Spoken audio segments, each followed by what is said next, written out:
राधे राधे, जय श्री कृष्णा। मैं सीमा सिंह आप सभी धर्म प्रेमियों को सादर प्रणाम करती हूँ। आज मैं आपको अगहन मास की गणेश चौथ की व्रत कथा सुनाने जा रही हूँ, अर्थात मार्गशीर्ष माह की कृष्ण पक्ष की गणेश चौथ की व्रत कथा सुनाने जा रही हूँ। अगर आप हर महीने की चौथ का व्रत करते हैं तो आपको व्रत के साथ में कहानी भी सुननी चाहिए, इससे व्रत का पूरा फल मिलता है। कहानी सुनने से पहले हमें बोलना चाहिए, सोना की चौकी, मोतियों का हार, गणेश जी भगवान मेरे जीव का आधार। यह आपको 5 बार बोलना चाहिए और हाथ में गेहूं के 4 दाने रखकर कहानी सुननी चाहिए। आइए अब हम मार्गशीर्ष माह की अर्थात अगहन मास की गणेश चौथ की व्रत कथा सुनते हैं। बहुत पुरानी बात है। त्रेता युग में एक धार्मिक प्रवृत्ति का राजा रहता था। उस राजा का नाम दशरथ था। उनकी राजधानी अयोध्या थी। एक बार राजा शिकार खेलने के लिए वन में गए। उस राजा को एक विशेष प्रकार की शक्ति प्राप्त थी। वो शब्द भेदी बाण चलाने में बहुत ही चतुर थे। जब वे शिकार खेलने के लिए गए तो उनका शब्द भेदी बाण एक ऋषि पुत्र को जाकर लगा, जो सरयू नदी के दूसरी तरफ अपने अंधे माता पिता के लिए जल लेने आया था। उस ऋषि पुत्र का नाम श्रवण कुमार था।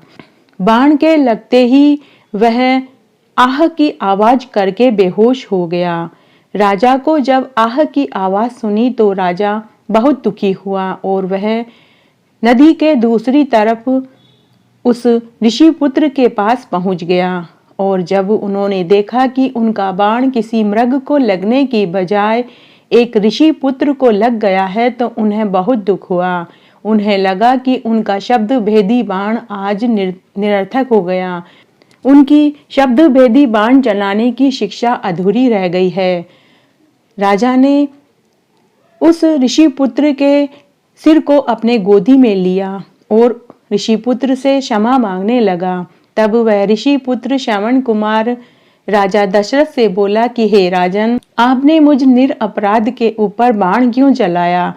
राजा ने उसे पूरी बात बताई कि मैंने समझा कि कोई मृग जल पी रहा है। मैं शिकार खेलने के लिए आया हुआ था। जैसे ही मैंने जल की आवाज सुनी तो मैंने शब्द भेदी बाण चला दिया। यह मेरी बहुत बड़ी भूल थी।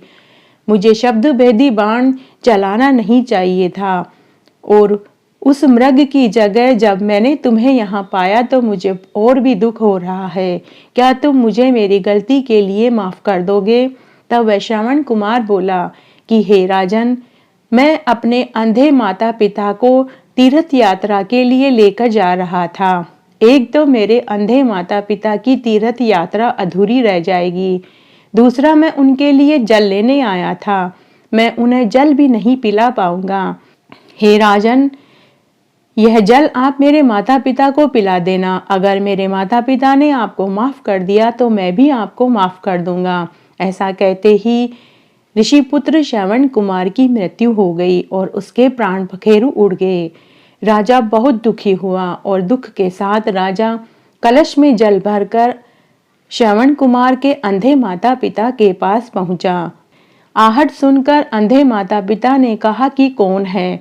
उन्होंने अनजान पद चिन्हों की आवाज से पहचान लिया कि यह उनका पुत्र नहीं बल्कि कोई और आ रहा है। अंधे माता पिता ने कड़क आवाज से पूछा कि तुम कौन हो। मेरे पुत्र की जगह तुम यहाँ क्यों आए हो।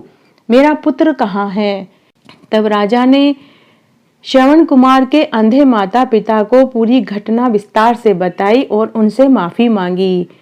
तब अंधे माता पिता ने जल के कलश को फेंक दिया और जल हाथ में लेकर उसे शाप दिया कि जिस प्रकार मैं पुत्र शोक में मर रहा हूँ उसी प्रकार तुम्हारी मृत्यु भी पुत्र शोक से ही होगी। जैसे ही श्रवण कुमार के पिता ने देह त्याग दी तो जब श्रवण कुमार की माता ने देखा कि पुत्र और पति दोनों ही मर गए हैं तो उसने भी राजा दशरथ को शाप दिया और वह भी मृत्यु को प्राप्त हो गई।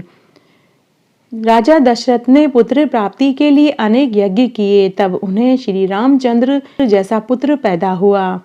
जब राम का वनवास हुआ और सीता हरण हुआ, तो रावण से युद्ध करते हुए जटायु की मृत्यु हो गई। जटायु के भाई संपाति ने सीता की खोज के लिए रास्ता बताया कि वह रावण अशोक वाटिका में है जो सीता का हरण करके ले गया है।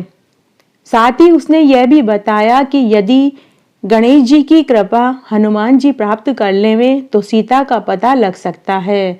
तब श्री राम जी की आज्ञा से हनुमान जी ने गजानन जी का यह व्रत किया और बिना एक पल की देर लगाए वह समुद्र लांघ गया और लंका में पहुंच गया और सीता माता के दर्शन करके उन्हें श्री राम की कुशल समाचार सुनाया और उनका कुशल समाचार लाकर उसने श्री राम जी को बताया।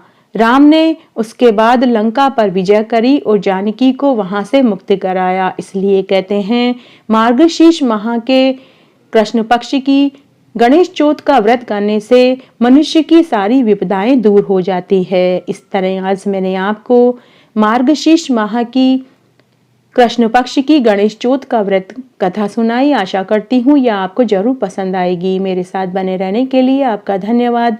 आगे की कथा कहानी के लिए भी आप इसी तरह मेरे साथ बने रहें। धन्यवाद।